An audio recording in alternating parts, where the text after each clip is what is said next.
Question number 1 फटाफट से पोल में जवाब देंगे, हम ऑलरेडी लेट हैं तो और समय नहीं लगाएंगे। जल्दी से बताइए क्वेश्चन नंबर 1 के बारे में आपका क्या ख्याल है ना? पोल में जवाब देंगे। हिंदी पेडागोजी जहां भी पूछी जाती है, ऑफ कोर्स सीटेट के लिए तो ये है ही, हेल्पफुल रहेगा। क्वेश्चन नंबर 1 है, यदि भाषा सीखना एक स्वाभाविक प्रक्रिया नहीं है तब निम्नलिखित में से सबसे उचित विकल्प होना चाहिए। यानी भाषा सीखना, लैंग्वेज को लर्न करना या लैंग्वेज को सीखना नेचुरल प्रोसेस नहीं है, यदि हम ये मान के चल रहे हैं तो सबसे उचित विकल्प कौन सा होगा? यानी नेचुरल नहीं है, एफर्टफुल है, भाषा को एफर्ट कर करके सीखा जाता है, ये स्वाभाविक रूप से नहीं सीखी जाती। ये क्वेश्चन ने कहा है, मैं नहीं कह रही हूं, मैं कहूंगी स्वाभाविक सीखी जाती है। बट अगर ऐसा माना जाए तो 4 ऑप्शंस में से कौन सा बेहतर होगा? पहला ऑप्शन है भाषा प्रयास से सीखी जाती है, यानी एफर्ट करके सीखी जाती है। भाषा एक प्रणाली है, यानी एक सिस्टम है, इसमें भाषा अपने आप में अद्वितीय है। या फिर भाषा में, ये लिखा हुआ गलत है, अद्वितीय, भाषा में सदैव बदलाव होता रहता है, यानी चेंज होती रहती है। बताइए फटाफट से, अगर नेचुरल प्रोसेस में चेंज भी तो हो सकता है, तो ऐसा थोड़ी है कि अगर ये नेचुरल प्रोसेस नहीं है, यानी ये एक स्वाभाविक प्रक्रिया अगर है तो इसमें बदलाव नहीं हो सकता, ये थोड़ी कहेंगे।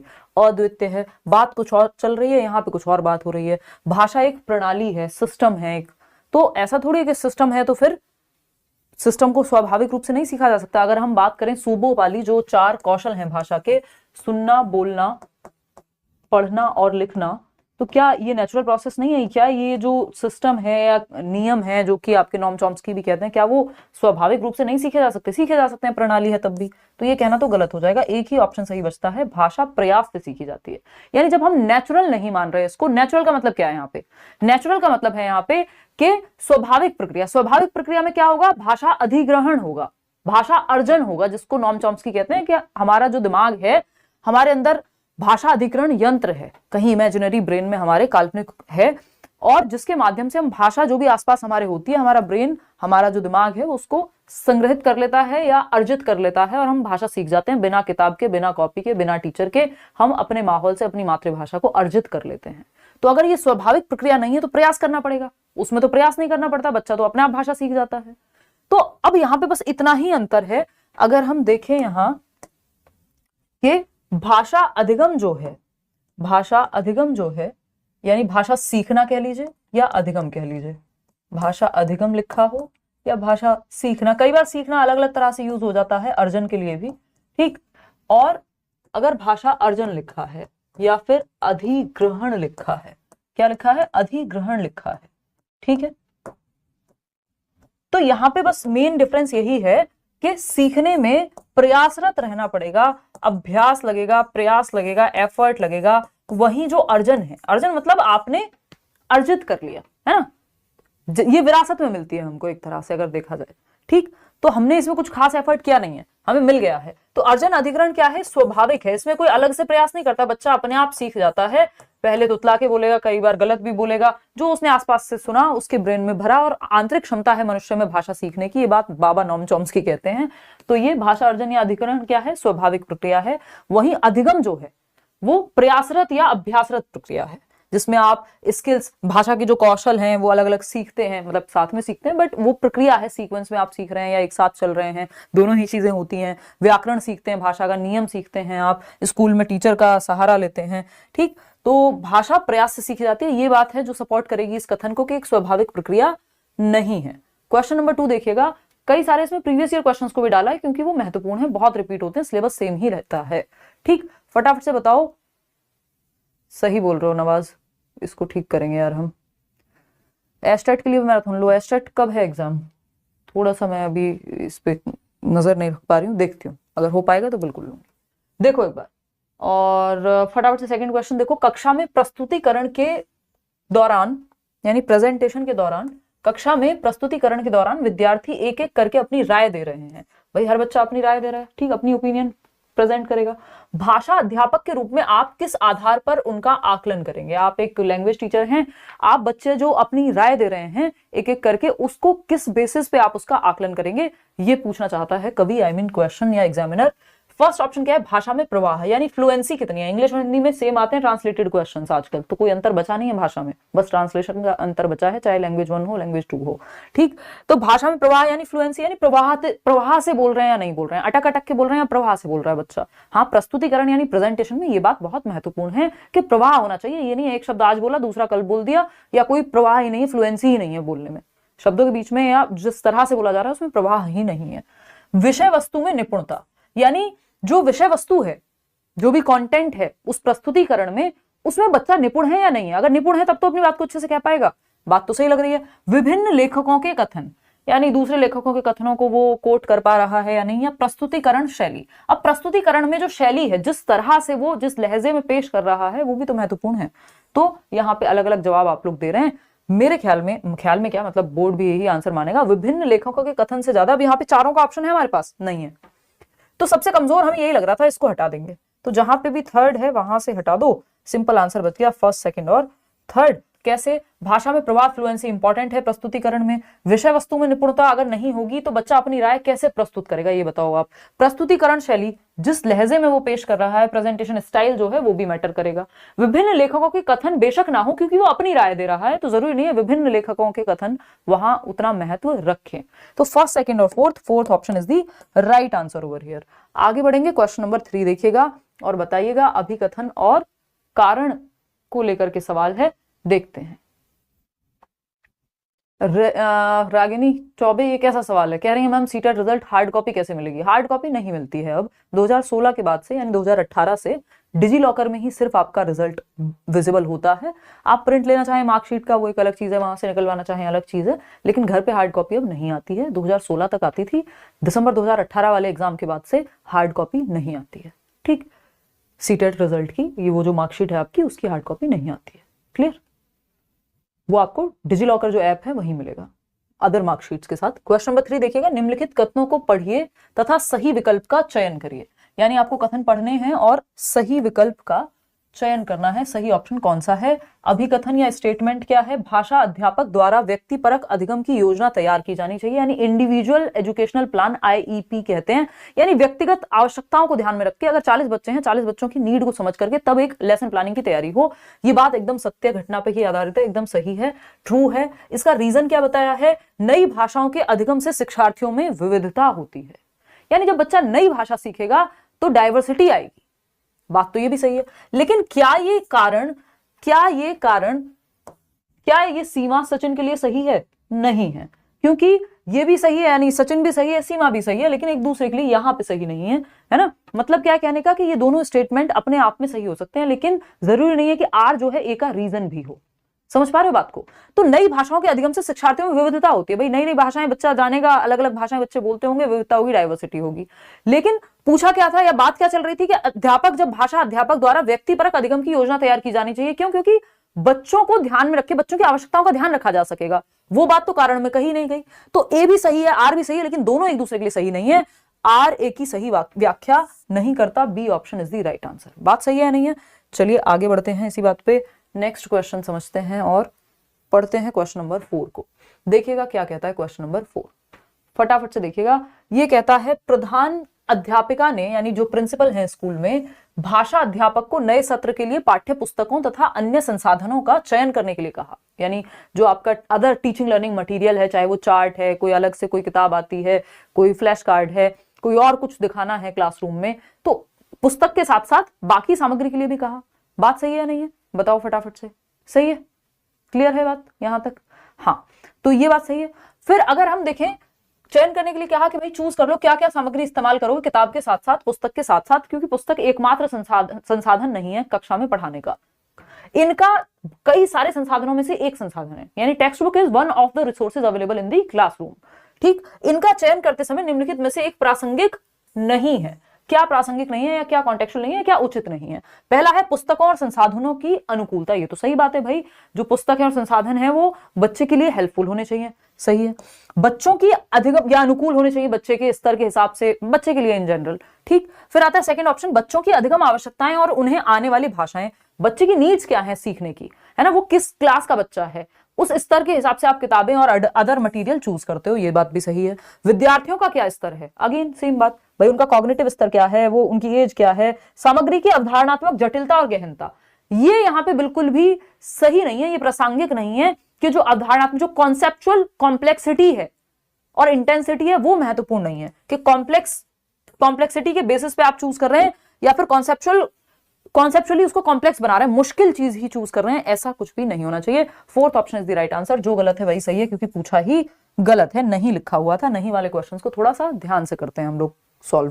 क्वेश्चन नंबर 5 देखिएगा, क्या कहता है क्वेश्चन नंबर 5, फटाक से देखेंगे। ये कहता है छठी कक्षा के कुछ विद्यार्थी सीखने की अक्षमता से पीड़ित हैं, यानी 6th क्लास के कुछ बच्चे हैं, लर्निंग डिफिकल्टी इनको आ रही है, लर्निंग डिसेबिलिटी एलडी है, कुछ भी हो सकता है, डिसलेक्सिया, डिसकैलकुलिया, डिस्ग्राफिया, आपका मॉर्फिया, कुछ भी हो सकता है। उस कक्षा के शिक्षक होने के नाते आप कक्षा को कैसे समावेशी बनाएंगे? आपको इंक्लूड तो हर बच्चे को करना है, इंक्लूसिव एजुकेशन यही कह रहे हैं ना, सभी के लिए शिक्षा, तो कैसे उसको इंक्लूड करेंगे? 6th क्लास की बात हो रही है। फर्स्ट ऑप्शन है उनका एक विशेष समूह बनाकर, यानी जिन बच्चों को लर्निंग डिफिकल्टी है उनके लिए एक अलग से ग्रुप बना देंगे, ये एबिलिटी ग्रुपिंग हो जाएगी, और ये आपको नहीं करनी होती है। जब इंक्लूसिव एजुकेशन की बात हो रही है तो इंक्लूसिव एजुकेशन का मतलब है हर एक बच्चा, हर तरह का बच्चा एक छत के नीचे सीख सके, ये नहीं उनको अलग थलग कर देंगे, सेग्रीगेट नहीं करना है। अलगाव प्रकृति के नियमों के खिलाफ है, इंक्लूसिव एजुकेशन, समावेशी शिक्षा में इसको स्वीकार नहीं किया जाता। तो अलगाव तो नहीं करेंगे हम कि अलग से इन्हीं का सिर्फ जिनको लर्निंग डिफिकल्टी है उनका अलग से ग्रुप बना दिया, जैसे ईशान अवस्थी था तारे जमीन पर में, तो ऐसे और 4 बच्चों का अलग ग्रुप बना दिया, फिर एक क्लास में पढ़ाने का फायदा क्या हुआ? फिर तो वो इंटीग्रेटेड एकीकृत शिक्षा हो गई, वो समावेशी शिक्षा नहीं कहलाएगी। सेकेंड ऑप्शन क्या है? विषय वस्तु को सामग्री की सहायता से प्रस्तुत करके, यानी जो कंटेंट है उसके मदद से आप बेसिकली जो टीचिंग लर्निंग मटेरियल है, चार्ट्स हैं या बाकी चीजें, उनकी सहायता लें। तो बच्चे को अगर मान लीजिए लिखने में दिक्कत है तो वो प्रिंटेड मटेरियल, डिस्ग्राफिया है मान लीजिए, तो उसको देख करके वो हेल्प मिल जाएगी उसको, ये बात सही है, अलग तरीके आपने अपनाए। सी ऑप्शन है उन्हें कक्षा के अन्य सभी विद्यार्थियों के साथ मिलाकर, यानी जो अदर स्टूडेंट्स हैं क्लास के उनके साथ इंक्लूड करके रखेंगे, बात तो सही है। फिर आता है डी ऑप्शन, उन्हें कक्षा की जिम्मेदारियों में शामिल करके, हाँ भाई आपको इंक्लूड करना है हर बच्चे को, तो बी, सी और डी जो है हमें यहाँ सही लग रहा है। Fourth option is the right answer, इस हिसाब से fourth is the right answer. बात सही है नहीं? आप लोग अपने आप ही सही जवाब दे रहे हैं वैसे।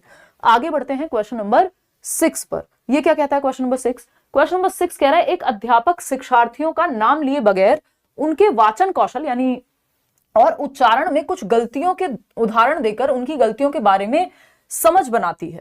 ऐसा वह सप्ताह में एक बार करती है। वह अपने शिक्षार्थियों के वाचन कौशल व उच्चारण को सुधारने के लिए क्या करती है? यानी जब बच्चा पढ़ रहा है तो वो किस तरह से उच्चारण करता है ना, उसका प्रोनाउंसिएशन कैसा है, या उसमें अगर सुधार करना है तो जो भी गलतियां बच्चे की उच्चारण में हो रही हैं वो हफ्ते में यानी सप्ताह में एक बार टीचर उस पर फीडबैक देती है। तो बताओ फिर क्या जवाब होगा इसका? क्या कर रही है टीचर? त्रुटि विश्लेषण कर रही है कि गलती ये है, गलतियों के बारे में समझ, उदाहरण देखिए, गलतियों के बारे में समझ बनाती हैं। ऐसा वह सप्ताह में एक बार करती हैं। वह अपने शिक्षार्थियों के वाचन कौशल व उच्चारण को सुधारने के लिए क्या कर रही हैं? क्या सुधारना है? अच्छा, त्रुटि वो बता रही हैं, त्रुटियों गलतियों के बारे में बात कर रही हैं, वो एरर्स के बारे में बात कर रही हैं, लेकिन पूछा क्या है? वाचन कौशल व उच्चारण को सुधारने के लिए क्या कर रही हैं? फीडबैक दे रही हैं, ठीक है ना। त्रुटि विश्लेषण एक नजर में ऐसा लग सकता है कि ये इसका जवाब है, नहीं। त्रुटि विश्लेषण शामिल है प्रतिपुष्टि में, और मैं बहुत बार कहती हूं कि वो ऑप्शन बेस्ट है जो बाकियों से बेस्ट हो। बाकी के 3 ऑप्शन से या तो सबसे बेस्ट ऑप्शन है जो उसको चूज कर लो, या फिर वो ऑप्शन बेस्ट है जो बाकी को अपने अंदर समाहित कर ले। तो त्रुटि विश्लेषण ऑलरेडी ही फीडबैक में यहां शामिल हो चुका है, ठीक। उदाहरणों के माध्यम से उच्चारण का शिक्षण, उदाहरणों के माध्यम से नहीं, यहां पे त्रुटि का भी विश्लेषण कर रही है, फीडबैक दे रही है हफ्ते में एक बार, ठीक। संप्रेषण कौशल, कम्युनिकेशन स्किल, इसकी बात नहीं हो रही है। पूछा जा रहा है कि क्या कहलाएगा, तो ये प्रतिपुष्टि या फीडबैक देना कहलाएगा। आगे बढ़ेंगे, क्वेश्चन नंबर 7 देखिएगा। लेखन की प्रक्रिया उपागम में क्या क्रम सम्मिलित है? यानी एक है आपका प्रक्रिया उपागम, दूसरा प्रोडक्ट कहते हैं उत्पाद उपागम, if I am not wrong तो हिंदी में, ठीक। प्रोडक्ट और प्रोसेस राइटिंग हिंदी इंग्लिश दोनों पेडागोजी में आता है, ठीक। बहुत बड़े रागनी। चलिए, तो यहां पे पूछा है प्रक्रिया उपागम, यानी लिखना सीखना है लिख करके, ठीक है। Learning to write by writing itself. लेखन की प्रक्रिया उपागम में क्या क्रम सम्मिलित है? यानी प्रोसेस राइटिंग। अब इसमें पहले मंथन होगा, क्योंकि प्रोसेस है ना। प्रोडक्ट में क्या होता है, पहले से एक परफॉर्मा है ना, और भाई यहाँ पे जो है एक लेटर मान लीजिए आप लिख रहे हैं, तो यहाँ सब्जेक्ट आएगा, यहाँ पे ये आएगा, यहाँ पे ये आएगा, यहाँ पे इसके इतने नंबर मिलेंगे, फिर लास्ट में थैंक यू लिख देंगे। वो एक प्रोडक्ट राइटिंग का पार्ट हो गया कि पहले से जो है एक सेटअप तैयार है आपका, स्टेप बाय स्टेप चीजें वहां गिवन है, ठीक। प्रोसेस राइटिंग में थोड़ा सा प्रोसेस के साथ बहने वाली बात है यहाँ पे, यानी आप प्रक्रिया में फ्लो में होते हैं, समझते हैं क्या कहानी है। अब आप अपनी तरफ से कोशिश करें दिखाना कितने % लोग जवाब दे रहे हैं कौन सा। 24%। सेकेंड ऑप्शन ना, बहुत बढ़िया। तो अगर हम देखें 74% लोग सेकेंड ऑप्शन दे रहे हैं, जो कि सही भी है एकदम। अब इसको समझते हैं। अगर हम देखें, मानस मंथन किया जाता है पहले, जिसको आप एक तरह से कह सकते हो कि ब्रेनस्टॉर्मिंग इंग्लिश में, मस्तिष्क उद्वेलन। बैठ के बच्चे ग्रुप में मंथन कर रहे हैं कि अच्छा क्या लिखेंगे, किस बारे में लिखेंगे, क्या टॉपिक्स होंगे, सब अपने अपने विचार प्रस्तुत कर रहे हैं। ठीक है बात। फिर आता है प्रारूपण, यानी अब आप एक ड्राफ्ट टाइप बनाते हैं कि ये प्रोसेस है, ऐसे ऐसे लिखा जाएगा। तो ये फर्स्ट हुआ। फिर सेकंड, देन आप आते हैं दोहराना, यानी अगर रिवीजन उसमें कुछ करना है, एडिटिंग कुछ चेंजेस करने हैं, तो वो आप करते हैं। फिर आप प्रिंट के लिए भेजेंगे, प्रूफ रीड करके संपादन में आ जाएगी वो प्रोसेस। ठीक, तो second option is the right answer over here. ठीक है, आगे बढ़ेंगे नेक्स्ट क्वेश्चन पे। क्वेश्चन नंबर 8 देखिएगा। इंग्लिश पेडागोजी भी कराऊंगी यार, टेंशन ना लो।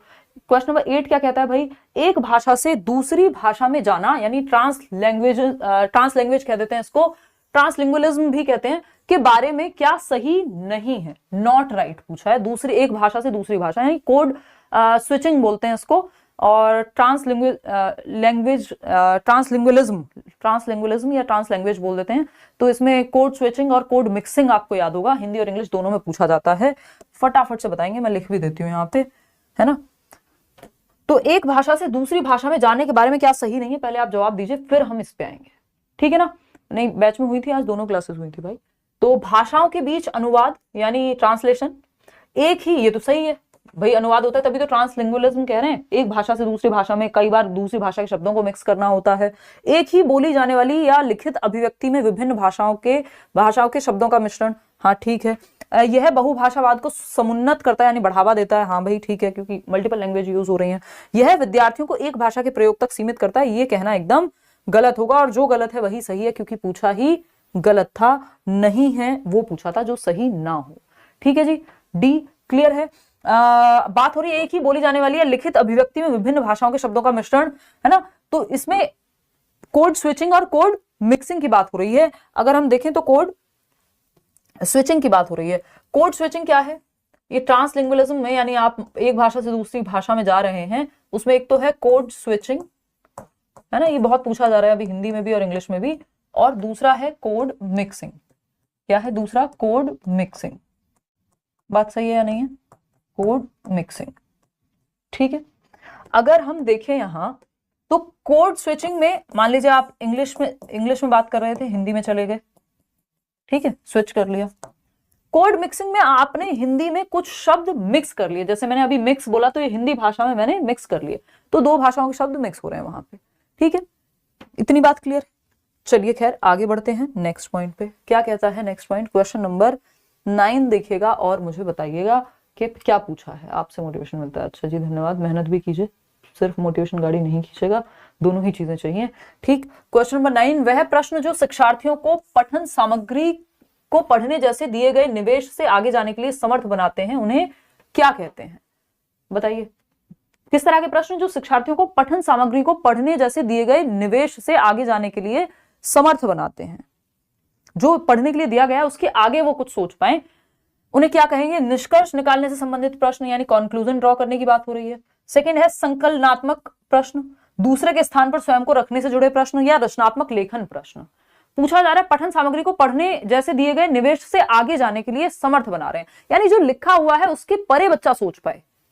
तो सबसे बेस्ट यहां पे होगा कि दूसरे के स्थान पर स्वयं को रखने से जुड़े हुए प्रश्न, एक्स्ट्रापोलेटिव भी कहते हैं इनको कई बार, कि चिंतन आपका जो है वो जागरूक होगा, है ना। रचनात्मकता अपने आप निकल करके आएगी, उसके आगे जा रहे हैं आप। सिर्फ कुछ नए करने की बात होती तो हम रचनात्मकता के साथ चले जाते हैं। आगे बढ़ेंगे क्वेश्चन नंबर 10 पर, देखिएगा एक बार क्या कह रहा है क्वेश्चन नंबर 10। 10वां प्रश्न कह रहा है, एक पाठक अपने पूर्व ज्ञान का उपयोग करके अर्थगत और वाक्यात्मक संकेत बनाती है और फिर अन्य विशिष्ट जानकारी पर जाती है। यहां कौन सा मॉडल अपनाया गया? ध्यान से पढ़िएगा, एक क्वेश्चन इस पे आता ही है, टॉप डाउन और बॉटम अप अप्रोच है, इन दोनों में से कोई एक है, आपको पहचानना है। एक पाठक यानी एक रीडर है, अपने पूर्व ज्ञान, प्रीवियस नॉलेज जो उनको पता है, का उपयोग करके अर्थगत और वाक्यात्मक संकेत बनाती है और फिर अन्य विशिष्ट जानकारी पर जाती है।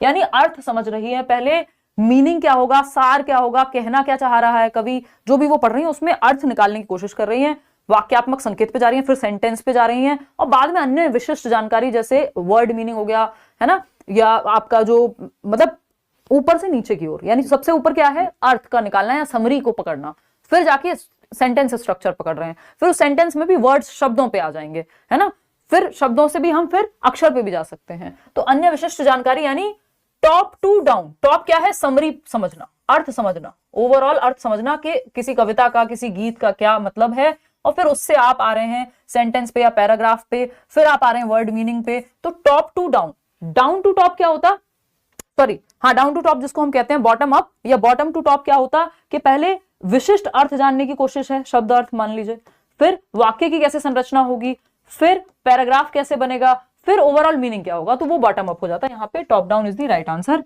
Second option is the right answer. आगे बढ़ेंगे, तो टॉप डाउन और बॉटम अप पे एक क्वेश्चन आता ही है। क्वेश्चन नंबर 11 देखिएगा।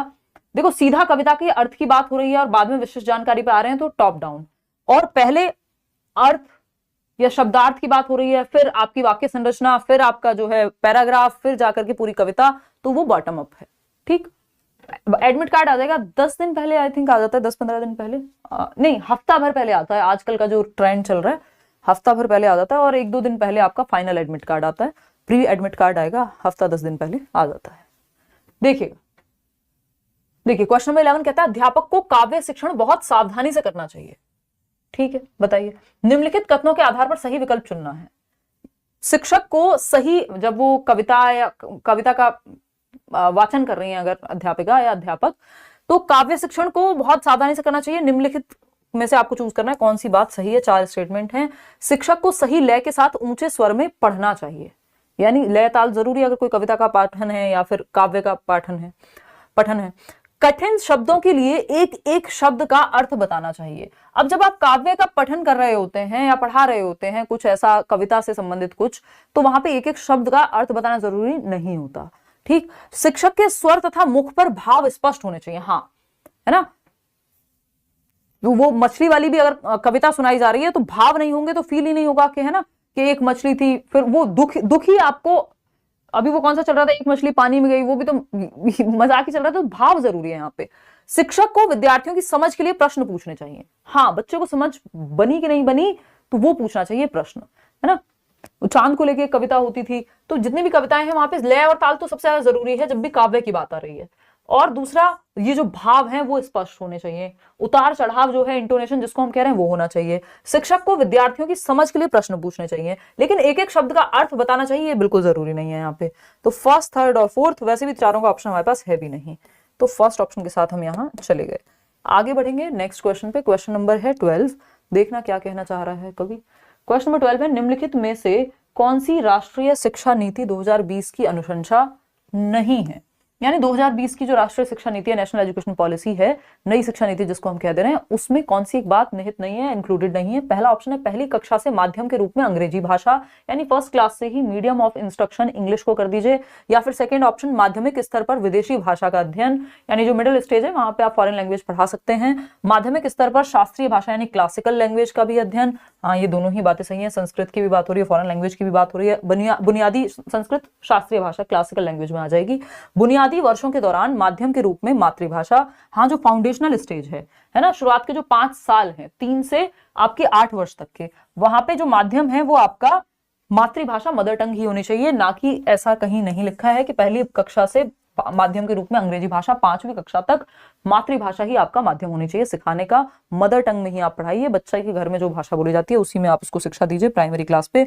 बुनियादी चरण जो है आपका वो 5 साल का है, FPMS यानी फाउंडेशनल प्रेपरेटरी, मिडिल स्टेज और सेकेंडरी स्टेज। फाउंडेशनल जिसको हम बुनियादी कह रहे हैं, 3 साल से 8 वर्ष तक का बच्चा जो है आपका, जो foundational literacy and numeracy FLN mission जो है यहीं पे है, निपुण भारत और इन सब की जो बात होती है कि हम बेसिक लिखना पढ़ना और अर्थमेटिक की स्किल्स, बेसिक कैलकुलेशन बच्चा सीख जाए, ये 3 चीजें यहाँ पे 3R की भी बात होती है बुनियादी चरण पे ही।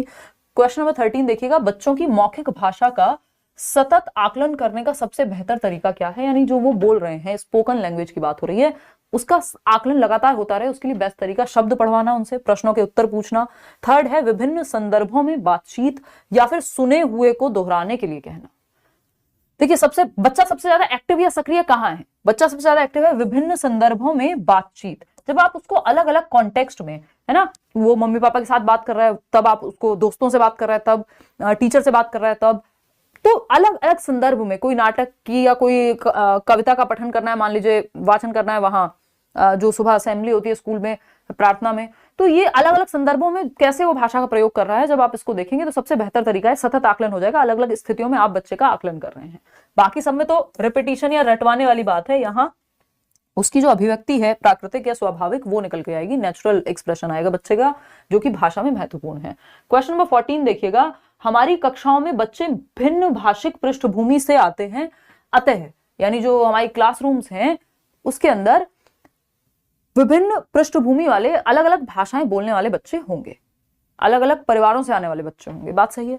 उनकी भाषाओं को भी कक्षा में सम्मान देना अनिवार्य है, उनकी भाषाओं को सीखना सभी शिक्षार्थियों के लिए अनिवार्य है। भाई सब बच्चे दूसरे की मातृभाषा क्यों सीखेंगे, थोड़े बहुत शब्द सीख लिए, लेकिन ये कोई रूल थोड़ी है कि जो विभिन्न शिक्षार्थी हैं वो सभी शिक्षार्थियों के लिए अनिवार्य है। अनिवार्य नहीं है, वो अपने दोस्तों से, मान लीजिए किसी के घर में हिंदी बोली जाती है, उसके दोस्त के घर में पंजाबी बोली जाती है, 4 शब्द सीख लिए, बात अलग है। अनिवार्य नहीं है कि वो दूसरे की मातृभाषा सीखेगा, मातृभाषा में तो अपनी ही पढ़ाई होनी है। भाषा की पाठ्य पुस्तक में उनकी सभी भाषाओं के शब्द वाक्य होना अनिवार्य है। ऐसा भी कहना गलत है कि पाठ्य पुस्तक में उनकी सभी भाषाओं के शब्द, अगर 5 भाषाएं बोली जा रही तो 5 के शब्द होंगे, बिल्कुल जरूरी नहीं है। उनकी सभी भाषाओं की जानकारी शिक्षक के लिए अनिवार्य है, नहीं ऐसा भी जरूरी नहीं है कि सभी भाषाओं की जानकारी शिक्षक को होगी ही होगी। हमारी कक्षाओं में बच्चे भिन्न भाषिक पृष्ठभूमि से आते हैं, तो ये जानना, ये सबसे ज्यादा जरूरी है कि उनकी भाषाओं को भी कक्षा में सम्मान दिया जाए, ये महत्वपूर्ण है। शिक्षक के द्वारा भी, शिक्षक को नहीं भी आती भाषा तो सीखेगा, जरूरी नहीं कि पहले से आती होगी सारी भाषाएं शिक्षक को, तो 4th ऑप्शन इसलिए सही नहीं होगा, first option is the right answer. Question number 15 देखिएगा, क्या कहता है क्वेश्चन नंबर 15, फटाफट से बताइएगा। क्वेश्चन नंबर 15 क्या कहता है, बुनियादी चरण की अवस्था वाले बच्चे अधिगम में तब अधिक संलग्न होते हैं जब, बुनियादी चरण क्या है, 3 से 8 वर्ष, 3 से 8 वर्ष फाउंडेशनल स्टेज है, प्लेवे से लेके कक्षा 1 और 2 इसी में आ जाता है, ठीक है। तो अधिक संलग्न कब ज्यादा इन्वॉल्व होंगे ये वाले बच्चे, छोटे बच्चे हैं, कौन सी स्टेज है, अर्ली चाइल्डहुड टाइप की स्टेज है ना। तो अगर हम देखें, हालांकि इसमें 6 वर्ष तक की होती है अर्ली चाइल्डहुड, तो और फिर आपकी लेटर चाइल्डहुड स्कूल एज शुरू हो जाएगी, तो छोटे हैं बच्चे कंपैरेटिवली, वे अपनी कॉपी में अक्षरों की बार बार ट्रेसिंग करते हैं, तो ये तो रिपीटेशन हो गया, इसको कहेंगे रटना, बार बार सेम चीज रिपीट हो रही है। मुख्य केंद्र सिर्फ सूक्ष्म गत्यात्मक कौशलों के विकास पर होना चाहिए, यानी फाइन मोटर स्किल्स ही डेवलप हो, सिर्फ इसी पे फोकस हो, नहीं भाई ग्रॉस भी होनी चाहिए, ठीक। वे अध्यापक के पीछे पीछे शिशु गीत गाते हैं, तो रिपीट कर रहे हैं। बात हो रही सबसे ज्यादा इन्वॉल्व कब होंगे, वे सभी इंद्रियों का प्रयोग करते हैं और अपने हाथों का सक्रिय प्रयोग करते हैं। छोटे बच्चे हैं तो जितने ज्यादा सेंसेस उनके इन्वॉल्व होंगे उतना बेहतर है। प्याजे भी अपनी थियोरी में कहते ही हैं, लेकिन ये उनकी सेंसरी मोटर स्टेज से कहीं ऊपर की बात है ना। लेकिन बच्चे के जितने ज्यादा सेंसेस, क्योंकि वो भी आ गया 3 वर्ष से लेकर के, जितने ज्यादा सेंसेस उसके इन्वॉल्व होंगे, जितना वो फिजिकली एक्टिव रहेगा उतना बेहतर सीखेगा। आप देखते हैं छोटी क्लासेस में कविता भी हाथों से, पूरे जेस्चर्स के साथ, हाव भाव के साथ गाई जाती है ना। हर एक चीज का हम, अगर हम आलू कह रहे हैं, बहुत मोटा आलू था, तो करके दिखाते हैं वो चीज हम। तो एक तो सेंसेस का जितने ज्यादा इन्वॉल्व इंद्रियां होंगी बच्चे की, सुनना, देखना, टच, फील, ये सब जितना ज्यादा इन्वॉल्व होगा उतना बेहतर अधिगम होगा, यानी लर्निंग होगी। क्वेश्चन नंबर 16 देखिएगा, निम्नलिखित वाक्य के संदर्भ में कौन सा कथन सही नहीं है, नॉट राइट पूछा है। बच्चों द्वारा शिशु गीत, गीत अलापना किसके तरीके हैं, यानी वो जो शिशु गीत होते हैं, नन्ना मुन्ना राही हूं टाइप के, ठीक, ये जो गीत वो अलाप रहे हैं वो किसका तरीका है, ये पूछा है आपसे, फटाफट से बताओ, जल्दी बताओ। उच्चारण का अभ्यास कराने का, अभिव्यक्ति का संवर्धन और वाक्यों की लय के लिए, शब्दावली को समृद्ध करने के, या शब्द और वाक्य संरचना को कंठस्थ करने के। नहीं है, नॉट पूछा है, गलत क्या है वो पूछा है, फटाफट से आप लोग बताएंगे, तब जाकर के हम आगे बढ़ेंगे। ठीक है आदित्य, धन्यवाद। आ जाओ इधर, अब समझो बात को। शब्दावली को समृद्ध करने के, हाँ भाई शब्दावली समृद्ध होती है किस चीज से, शिशु गीत से। वो अलग अलग जब गीत गाते हैं तो उनकी वोकैबुलरी बेहतर होगी। अभिव्यक्ति का संवर्धन, लय ताल ये बेहतर सीखेंगे, उच्चारण भी बेहतर होगा। लेकिन शब्द और वाक्य संरचना को कंठस्थ करना, रट्टे लगाना शब्दों के और कैसे सेंटेंस बनता है, वो सही नहीं है। और जो सही नहीं है वही सही है, क्योंकि पूछा ही सही नहीं है या गलत है। क्वेश्चन नंबर 17 देखिएगा और पढ़िए कि क्या जवाब सही होना चाहिए। एक अध्यापक ने शिक्षार्थियों को अपने सहपाठियों से अपनी अभ्यास पुस्तिकाओं की अदला बदली कर जांचने के लिए कहा। इस कार्य का उद्देश्य क्या है? देखिए यही टॉपिक्स हैं जो फिक्स्ड हैं, टॉपिक नए नहीं बन रहे हैं, सिलेबस नहीं चेंज हो रहा है, तो क्वेश्चंस को प्रॉपर्ली समझ लेना है। रिपीट भी होते हैं और टॉपिक तो सेम रहना ही है, अगर क्वेश्चन की लैंग्वेज थोड़ी सी चेंज होती है तो, ठीक है ना। तो एक अध्यापक ने शिक्षार्थियों को अपने सहपाठी, जो सहपाठी मतलब पीयर ग्रुप, क्लासमेट्स, जो उसके साथ पढ़ रहे हैं बच्चे के। तो अपने सहपाठी या पीयर्स की जब हम बात कर रहे हैं, अपनी अभ्यास पुस्तिकाओं की अदला बदली करने के लिए कहा कि बच्चा है सुमित और दूसरी बच्ची है सुनीता, तो सुनीता और सुमित, सुनीता अपनी नोटबुक सुमित को दे और सुमित अपनी नोटबुक सुनीता को दे और दोनों चेक करें कि किसकी क्या गलती है। इस कार्य का उद्देश्य क्या है? सुमित और सुनीता अच्छे से जान पाएंगे एक दूसरे को? जी नहीं, ये इसका उद्देश्य बिल्कुल नहीं है। आप अपना खराब दिमाग, गलत दिशा में चलने वाला दिमाग ना लगाएं यहाँ पे, है ना। मजाक में कह रही हूँ, वैसे नहीं कह रही हूँ, आपका दिमाग बहुत अच्छा है। संरचनाओं का नियंत्रित अभ्यास करवाना, कि हम बस संरचनाओं को प्रैक्टिस करा रहे हैं, यानी स्ट्रक्चर को, उसकी तो यहाँ कोई बात ही नहीं हो रही। सहपाठी के काम की जांच के कौशल विकसित करना, यानी वो जो पीयर ग्रुप है या क्लासमेट है उसका काम कैसा है, इसकी जांच का कौशल विकसित करेगा, स्किल विकसित करेगा। विस्तृत पठन का अभ्यास करवाना, विस्तृत पठन थोड़ी है कि वो उसको कोई पढ़ने के लिए थोड़ी सामग्री दी गई है। नई शब्दावली के प्रयोग का अभ्यास कराना, ऐसा भी कुछ नहीं है कि उसकी कॉपी में कुछ और लिखा है और आपकी में कुछ अलग है और कुछ अलग ही पता लग जाएगा, वो तो अपनी कॉपी से भी कर लेता या अपनी नोटबुक से भी कर लेता। सहपाठी के काम की जांच के कौशल विकसित करना, यानी जो पीयर ग्रुप है, जो क्लासमेट है, वो उसका काम को असेस करने की क्षमता, जो आपकी नेशनल एजुकेशन पॉलिसी भी कह रही है, नई शिक्षा नीति भी कह रही है कि 360 डिग्री आकलन कराइए आप, है ना। प्रोग्रेस कार्ड चाहिए होलिस्टिक हमको, यानी सर्वांगीण, हर एक पहलू में जांच करानी है। तो 360 डिग्री आकलन या असेसमेंट की जब हम बात कर रहे हैं तो इसमें 3 प्रकार का आकलन जो है वो सम्मिलित है। एक तो आपका टीचर आपका आकलन करे, यानी शिक्षक के द्वारा आकलन, टीचर असेसमेंट, है ना, टीचर आकलन करे। पीयर ग्रुप, आपके साथी समूह आपका आकलन करें, आपकी नोटबुक आप अपने साथी समूह का, और बच्चे एक दूसरे की नोटबुक्स को अदला बदली करके और आकलन करें। फिर आता है आपका स्वयं आकलन, सेल्फ असेसमेंट, आप खुद को कितने नंबर दे रहे हैं किसी काम के लिए। तो ये 360 डिग्री असेसमेंट के अंदर ये 3 पहलू आते हैं। बात सही है नहीं है? चलिए आगे बढ़ते हैं। Second option is the right answer. Next क्या है, क्वेश्चन नंबर 18 देखिएगा। क्वेश्चन नंबर 18 ये क्या कहता है भाई, फटाफट से समझते हैं। भाषा शिक्षण में संवादात्मक पद्धति, कम्युनिकेटिव अप्रोच की बात हो रही है। इसका उद्देश्य क्या है? संवादात्मक पद्धति यानी कम्युनिकेटिव अप्रोच का उद्देश्य क्या है? फटाफट से बताओ, करा देंगे, don't worry, language pedagogy. Exactly ma'am. चलिए विकास, अब आगे की बात बताइए फटाफट से। कम्युनिकेटिव अप्रोच का उद्देश्य क्या है? यानी भाषा शिक्षण में संवादात्मक पद्धति, यानी कम्युनिकेशन के माध्यम से भाषा को सिखाना, व्याकरण सिखाना नहीं, नियम थोड़ी, कम्युनिकेशन। भाषा नॉर्मल नेचुरल सेटिंग में स्वाभाविक रूप से जब बच्चे भाषा को कम्युनिकेट कर रहे हैं, बोल रहे हैं, सुन रहे हैं, बातचीत कर रहे हैं बेसिकली, तो छात्रों की बातचीत करने की क्षमता का विकास कराना कम्युनिकेटिव है। हाँ, लगता तो है। निबंध लेखन, अगेन ये निबंध लेखन की बात हो गई, कम्युनिकेशन की बात हो रही है, यहाँ पे संवादात्मक पद्धति की बात हो रही है। शब्दकोश का उपयोग सिखाना, अब के मतलब वो जो आपकी डिक्शनरी है उसका कैसे प्रयोग करेंगे, नहीं, छात्रों की बातचीत करने की क्षमता का विकास करना, कि बच्चे की जो बोलने की, बातचीत करने की, कम्युनिकेट करने की, अपनी बात को कहने की, दूसरे की बात को सुनने की जो क्षमता है वो बेहतर होगी। संवादात्मक पद्धति से कम्युनिकेट करके जब आप भाषा सीखते हैं तो ये दोनों चीजें बेहतर होंगी। सिंपल। आगे बढ़ेंगे क्वेश्चन नंबर 19, और ये बहुत ही स्वाभाविक तरीका है भाषा को सीखने का, नेचुरल तरीका है। क्वेश्चन नंबर 19 देखिएगा। हिंदी पढ़ाते समय प्राथमिक कक्षाओं में कविता पाठन का उद्देश्य क्या होना चाहिए? यानी आप पोइट्री या एक कविता है उसको रिसाइट करा रहे हैं, तो उसका उद्देश्य क्या होगा, इसका ऑब्जेक्टिव क्या है बताइए। कविता की व्याकरणिक संरचना सिखाना, कविता का भावात्मक अनुभव कराना, कविता को रटकर याद कराना, कविता के कठिन शब्दों को समझाना। देखिए, इन सब के लिए कविता को पढ़ाना जरूरी नहीं है, ये आप पद्य की जगह गद्य भी अगर पढ़ा देते, है ना, कविता की जगह नॉर्मल कोई और पाठ होता, उससे भी ये सब काम हो जाते, व्याकरणिक संरचना एंड ऑल। बट कविता का भावात्मक अनुभव करना, बच्चे जो है महसूस कर सकें, कविता का जो उद्देश्य है वो ये भी है कि आप महसूस कर सकें, कल्पना कर सकें, कल्पना शक्ति अच्छी हो, एंजॉय करे बच्चा कविता को और इमोशनली उसको कनेक्ट कर पाए उसके साथ। चलिए आगे बढ़ते हैं। क्वेश्चन नंबर 20 देखिएगा। बच्चों के लिए साहित्य के चयन में सबसे महत्वपूर्ण क्या होना चाहिए? यानी आप साहित्य का चयन कर रहे हैं, क्या पढ़ने वाले हैं, उसके लिए लिटरेचर में चूज करने के लिए सबसे महत्वपूर्ण क्या होना चाहिए? मनोरंजन, भाषा की कठिनाई, शिक्षण के उद्देश्य क्या है, या चित्र और कथा का मेल? बताइए। इसको हम कहते हैं कि चित्र समृद्ध सामग्री होनी चाहिए, या प्रिंट समृद्ध भी बोल देते हैं। चित्र और कथा का मेल होना चाहिए कि बच्चों के लिए साहित्य के चयन में। तो बच्चे हैं, छोटे हम ये मान के चल रहे हैं, तो मनोरंजन, भाषा की कठिनाई, शिक्षण के उद्देश्य, ये तो हो गई बेकार की बातें यहाँ पे, ठीक। चित्र और कथा का यदि मेल है तो बच्चे जब बुक्स में आपके प्रिंट होते हैं और जो उसमें लिखी हुई चीजें हैं, जो पिक्चर्स हैं, चित्र और कथा का मेल होना चाहिए, तो वो देख करके भी अंदाजा लगा लेते हैं और उनको इंटरेस्टिंग भी लगता है वो चैप्टर जिसमें वो पिक्चर्स देखते हैं, कुछ कुछ होते हुए। क्वेश्चन नंबर 21 देखिएगा। 21वां सवाल क्या कहता है भाई, बच्चों में भाषा सीखने की स्वाभाविक प्रक्रिया क्या कहलाती है? फटाफट से बताइएगा। भाषा सीखने की स्वाभाविक प्रक्रिया यानी नेचुरल प्रोसेस की बात हो रही है। भाषा विकास कहलाएगी, व्याकरण अधिगम कहलाएगी, मातृभाषा अधिग्रहण या द्विभाषिकता?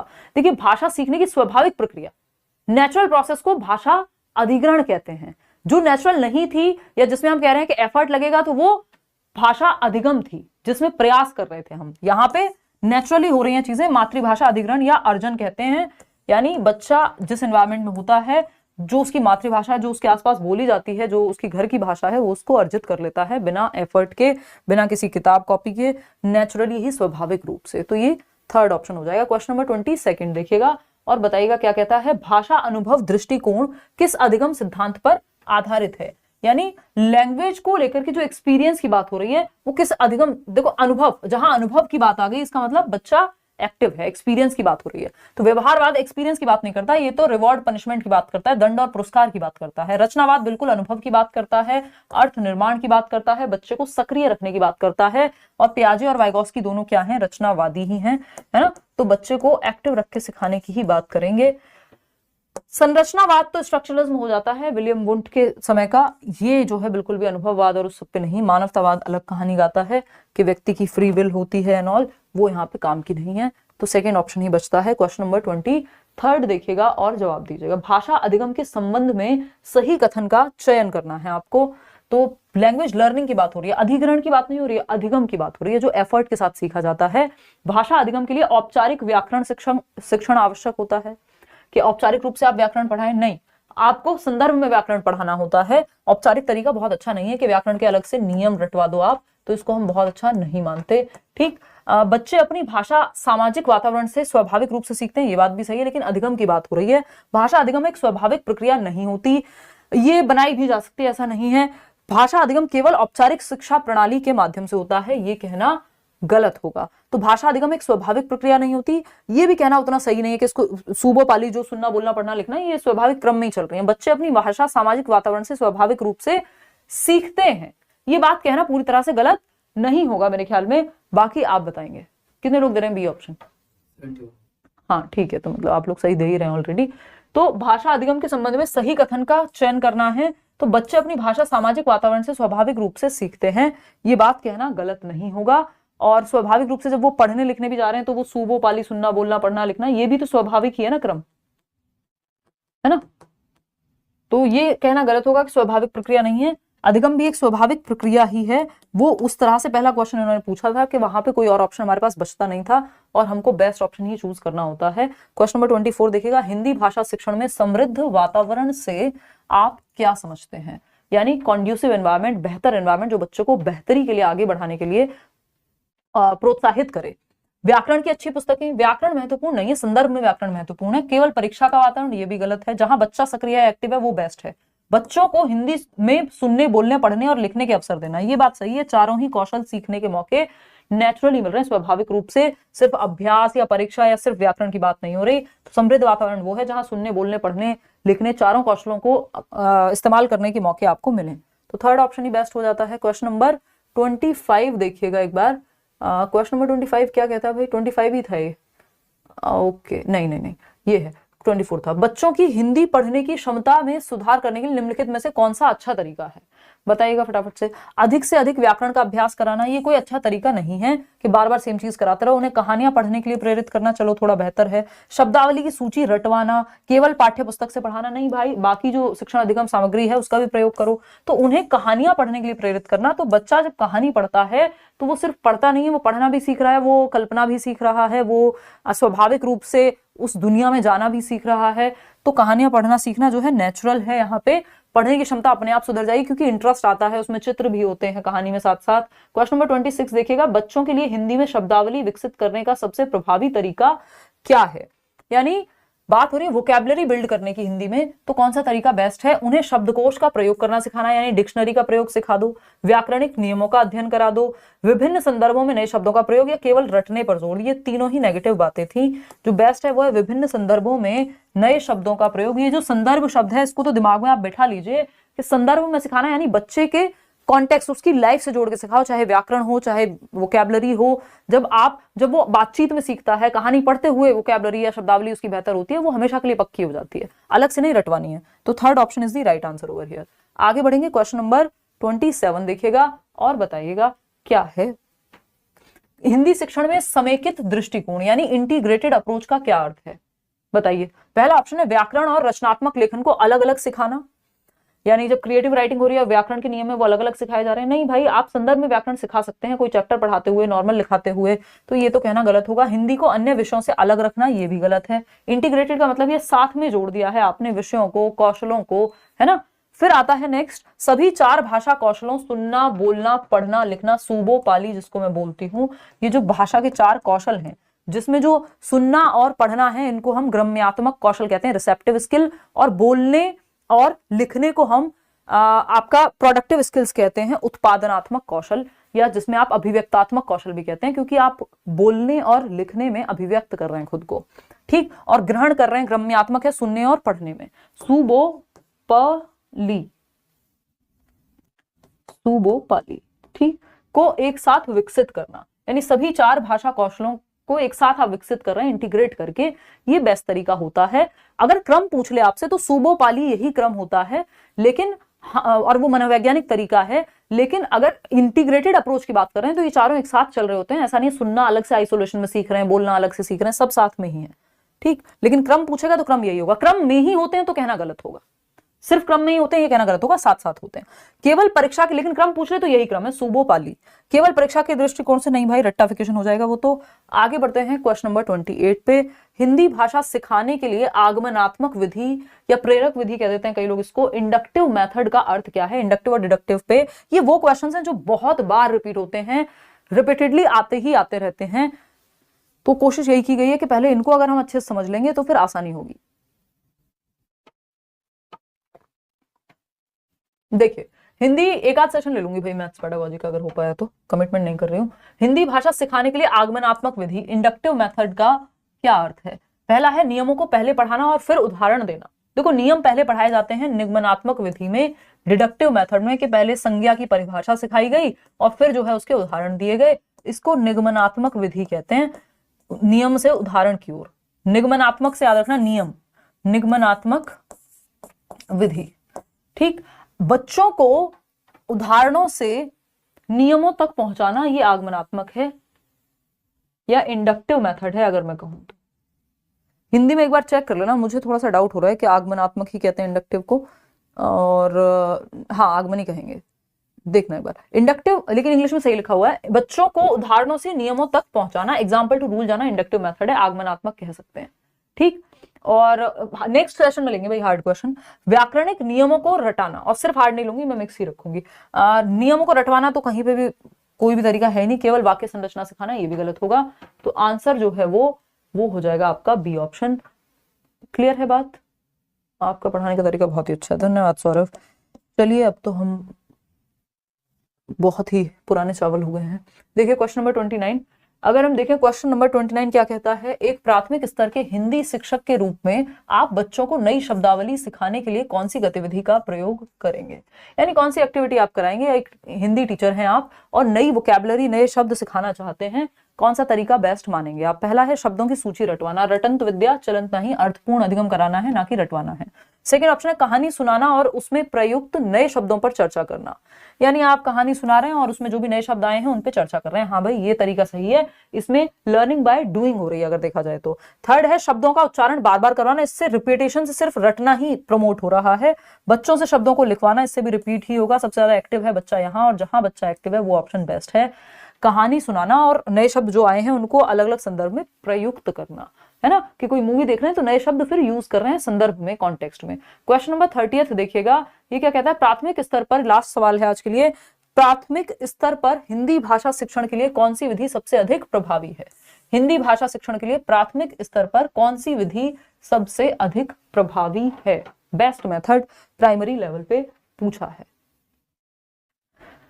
अनुवाद विधि यानी ट्रांसलेशन मेथड, तो ट्रांसलेट करना कोई बहुत अच्छा तरीका नहीं है, इसमें फिर रटने की तरफ चले जाते हैं हम। व्याकरण आधारित विधि, हालांकि ऐसा नहीं है कि बिल्कुल खराब है, बट बहुत बेहतर नहीं मानेंगे। व्याकरण आधारित विधि, व्याकरण पे फोकस रखो, वो प्राइमरी क्लासेस में नहीं। संवादात्मक, हाँ कम्युनिकेटिव अप्रोच केवल लिखने पर, ये भी गलत हो जाएगा। तो कम्युनिकेशन के माध्यम से, संवाद के माध्यम से, चर्चा के माध्यम से, कम्युनिकेशन के माध्यम से जब हम सीख रहे हैं तो वो बेस्ट मेथड है, सबसे प्रभावी विधि है। आउट ऑफ 30 क्वेश्चंस कितने आपके ठीक